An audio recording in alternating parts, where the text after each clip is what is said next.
Shalom and welcome to the first of a three-part video series on the book of Job from the Hebrew Bible, which is the Christian Old Testament, and in these three videos we'll be looking at the whole of Job chapter 1 in the original Hebrew. Now if you don't know Hebrew, you can get a benefit from this, but of course you can get more benefit if you've studied Hebrew, and so again I recommend the braided series of Hebrew lessons that you can find on my channel. So the book of Job. I've heard people quote the book of Job trying to prove that God doesn't cause trouble or misfortune, Satan does. And we can see this is true from the book of Job, but there is also a deeper level to it. A thoughtful reading of the first two chapters of the book shows that God took a great interest in Job and a great pride in Job, and this led him to a concern about faults that remained in Job's character. I don't believe that Satan ever had the initiative and so forced God to cobble together new plans for Job. From the start, I believe God had a plan to correct his faults, and Satan was God's unwitting pawn to carry out this plan. The lesson was rather painful for Job, and I'm sure God didn't enjoy it either, although I expect Satan took some sadistic pleasure in it. But the end benefits were greater than the pain. We're reminded of the New Testament teaching about loving correction of God. No discipline seems pleasant at the time, but painful. Later on, however, it produces a harvest of righteousness and peace for those who have been trained by it. Those words come from the New Testament book of Hebrews, chapter 12, verse 11. And in the story of Job, Satan turns out to be God's unwitting tool in Job's ascent to a greater righteousness and a deeper understanding of God. We also see that while Satan causes some things, quote unquote, God is the cause, capital letters cause of everything. Here's Job chapter 1 verses 1 and 2. Ish haya be'eretz Uts Iov Shmo, Wahaya Haish Hahu, Tam Yashar, Wire Elohim, Wusar Merar. Ish man, Haya was, in land Uts. So here is in land Uts, Iov Shmo, his name. Notice how the name is changed so much in going from Hebrew to English.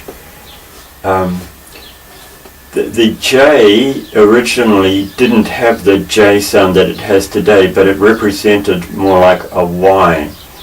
The Hebrew has Eov. It starts with the Aleph letter, the one that makes a little catch in your throat. Eov.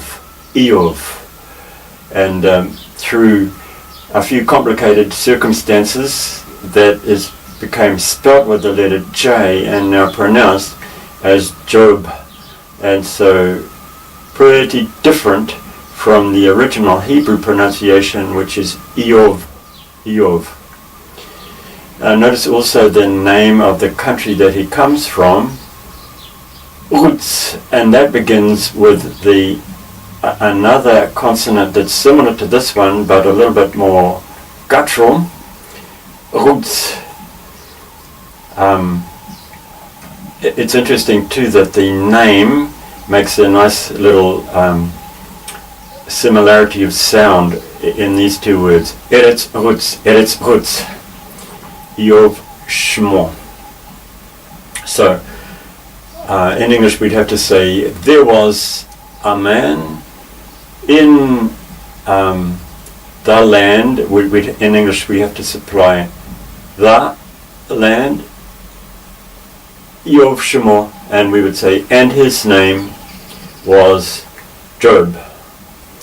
Were Haya, and was Ha'ish, Hahu.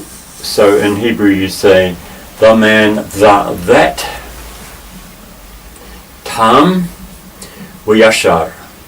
And this is the first of several examples in Job and in Hebrew of the Bible in general where they use pairs of words working together. Not really to be clearly separated as different non-overlapping meanings, but really working together, yoked together to bring out the meaning. And the meaning is that this man is perfect, in a sense. In a sense, he is perfect. Tamu Yashar. Wire. So here the little Yod letter here is working as indicating the vowel, not a consonant. So this is a consonant. W pronounced in ancient Hebrew as a W and modern Hebrew as a V. So saying in the ancient Hebrew way we'd say wire, and bringing out the aleph at the end. Wire Elohim was Sar Merah. Again we have a pair here, fearing God and turning from evil. In this case the pair perhaps indicating separate, they're a little bit different within the pair, but again the pair is working together to give us a picture of Job's character. So fearing, and a lot of the modern translations would translate respecting or worshipping God, and turning from evil. So Ra, this is the general Hebrew word for evil, bad, and calamity, disaster. But in this case, you're turning from evil. Verse 2. Wayiwaldu lo, to him, Shivra banim were shalosh banoth. And notice the interesting pattern here of the sounds again. The R vowel here, and framed on the outside by the E vowel. And here the vowels in this one are more rhyming. Shalosh banoth. So this story is crafted and constructed to be quite a literary structure, which to me would indicate that perhaps it's more like a novel than an actual story of something that happened to a person, but opinions differ on that. Certainly it's true that the story is well constructed when we look at it in the original Hebrew. And these numbers are significant. 7 sons, 7, is regarded as the perfect number, and 3 daughters. 3 is also a significant number in Hebrew thought. And 3, 7, and 10 would come across quite a lot. So this is like indicating that, okay, this is a good number, almost like a perfect number of his family is complete and perfect. Were born to him 7 sons and 3 daughters. Verse 3, Wayehi miknehu shivrath alfei tzon ushroshet alfei gemalim. Were Chamesh me'oth tzemed bakar. Were Chamesh me'oth, Othonoth Wahuda Rabba M'od Wahi Ha'ish Hahu Gadol Mi Kol B'nei Kedem. And were and was actually his cattle 7,000 sheep. So here in this case livestock, I guess we'd say livestock, 7,000 sheep. Notice here that the aleph here is not given a vowel, so we don't say tsun, but we say tsun. There's just a single vowel, so this, by the time of the Masoretes who put in these vowel signs, who added the vowel signs to the original text which they had, which gave only the consonants, to them this aleph may have been pronounced alphe, but this one was no longer pronounced, so they haven't given it a separate vowel. Tsun, sheep. Ushloshet alphe gemalim, camels, and the English word camel is actually related to this word, coming from these languages. Gamal in Hebrew, similar in Arabic, and camel comes from those languages into English. V'chamesh me'oth tzemed bakar, and 500 yoke of cattle. So pairs, a pair of oxen would be yoked together to work in the fields. So that's how you count them. 500 pairs and 500 female donkeys. Female donkeys, of course, were valuable because they could produce more donkeys. V'gavadah Rabba Ma'od, very many and very many servants. Wahi Ha'ish Hahu Gadol, and was the man, the that, Gadol, great, big, and in the sense of important, or here also rich. From, as the usual way in Hebrew of making a comparison, you say greater than, to say greater than, you say great from all.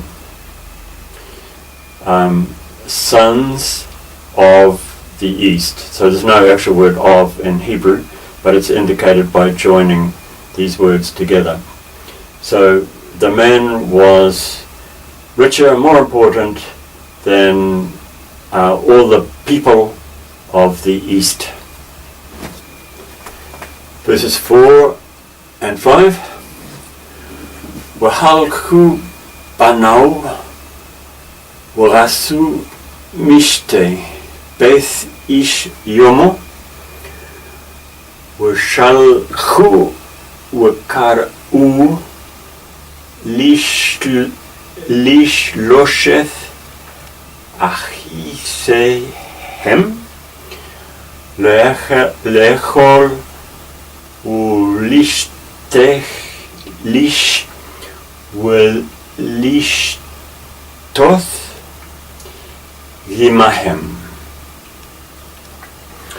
V'halchu, they went, his sons. So this word halach indicates walk or go, but here in a more idiomatic sense of proceed, or talking about what they habitually did.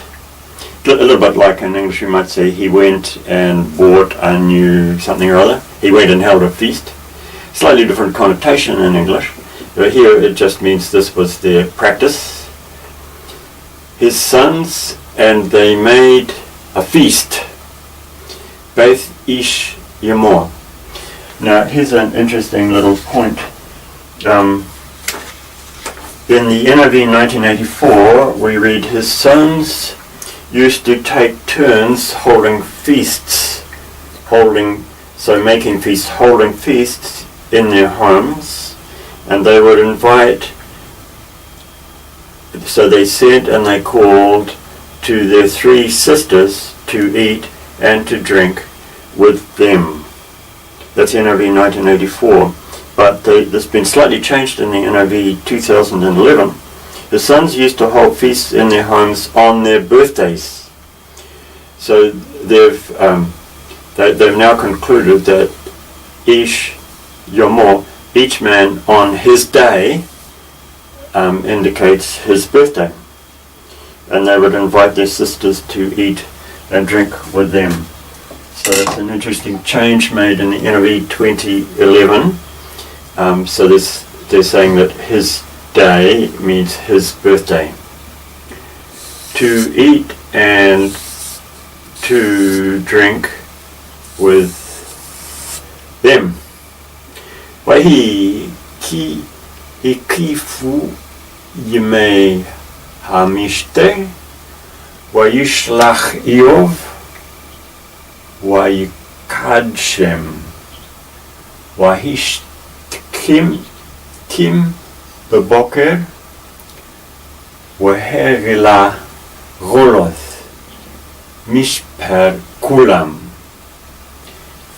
And it happened ki hikuf, when so literally means turned around, or we might say gone full circle, so completed the days of the feast, and sent Job sent and sanctified them. So here's the root here, kadash, important, frequent word in Hebrew, holy, and here the verb part indicates make them holy or sanctify them.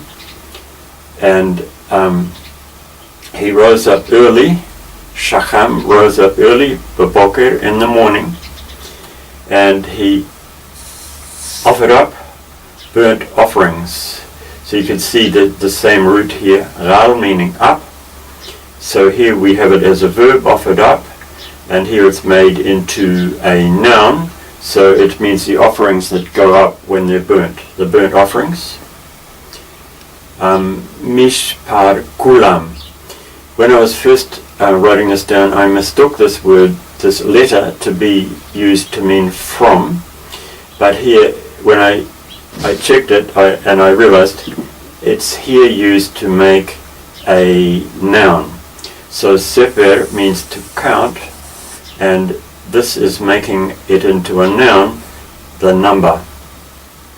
So in English we would have to supply according to, the words according to, which don't appear here, the number of all of them. Well, so we would say perhaps for each of them or for all of them. But the Hebrew simply says, and offered up burnt offerings, number them all, for each of them. So that's what Job did.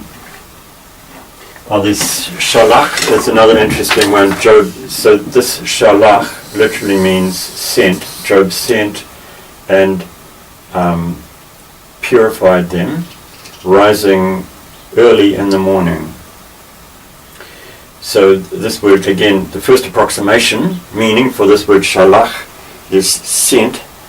In this case, the translation, the best English translation says Job would make arrangements for them to be purified.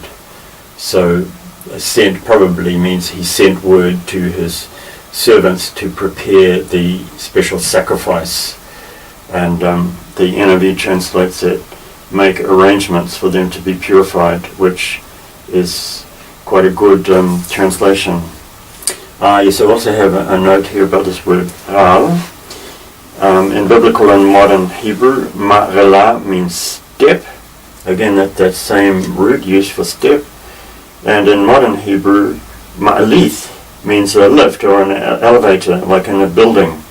Again, using this root as they have imaginatively in modern Hebrew to describe the things of modern life. But the most common use of this is just as a preposition, saying up or upon. But here the interesting use is it's a standard term for a burnt offering which goes up in smoke, we might say, when it's offered.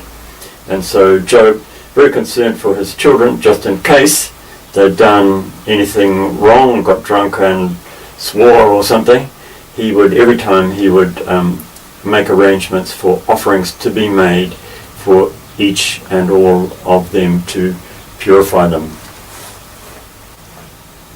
Ki Amer Yov Ulau Hatu Banau Banei Uberku Elohim Bilbavam Kaka Yarese Iov Kol Hayomim. Ki for said Job, Ule perhaps, or in case, Hatu, so this is the important root, sin, and it's made into a verb, they sinned. My sons, and they blessed God in their hearts. So here's an interesting feature. This word barak is again an important and common Hebrew word, and it means bless. But of course what the meaning is, Job is afraid that they might have cursed God. But the pious scribes who transmitted these words refused to write curse God because they feared God. You don't say that, you don't write that. So they substituted the word bless God. But it's fairly clear from the meaning and all the translations. The modern translators don't have quite so many fears and scruples. And so they write, they're not afraid to write curse God, but these ancient scribes, they certainly feared God and they would not write anything bad, and so they wrote bless God in, so this is in hearts there. Kaka, like this, he did, so this is a base of common root again, rasa, to do, Iov, again the common order, verb and then subject, kol hayomim, all the days, and this im on the end is the plural ending. So Job did this every time, we might say. Wayahi hayom, this is verse 6, V'yabo'u b'nei ha'elohim lehith yatsev al Yahweh Wayavo gam hasatan bethocham. So Wayahi hayom, and it was, and it happened. The old English translations, starting from the King James Version, would often translate this Wayahi, and it came to pass.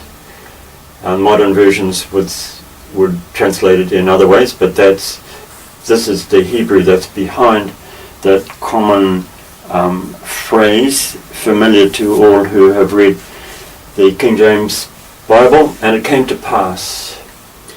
Hayom, well, here it's really working with this word, and the day came, we would say, and the day came, and they came, the sons of God, the sons of Elohim, the sons of God. Lehith ratzev, so here's the root here, to stand. Al, here's the word al that we were just talking about. In this case it means in front of Yahweh. The vowels here, as I discussed in my previous Hebrew lessons, are not actually the original vowels of Yahweh, but they're the vowels of the word Adonai, Lord.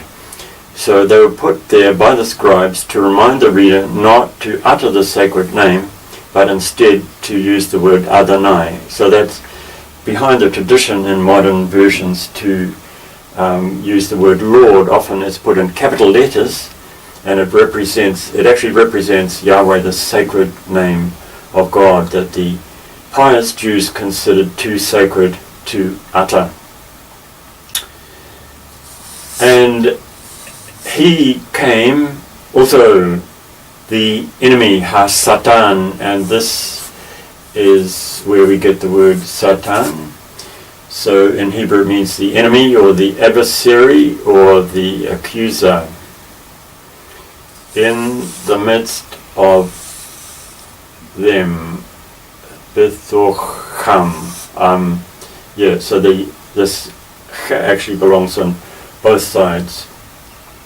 Bethocham, in the midst of them.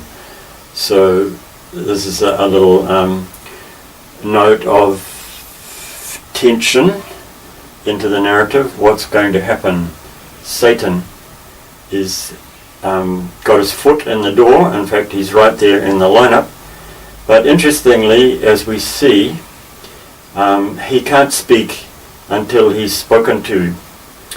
So in the next few verses, which will be in the next video, part 2, we'll see just what the conversation was between God, Elohim, Yahweh, and the adversary, Satan.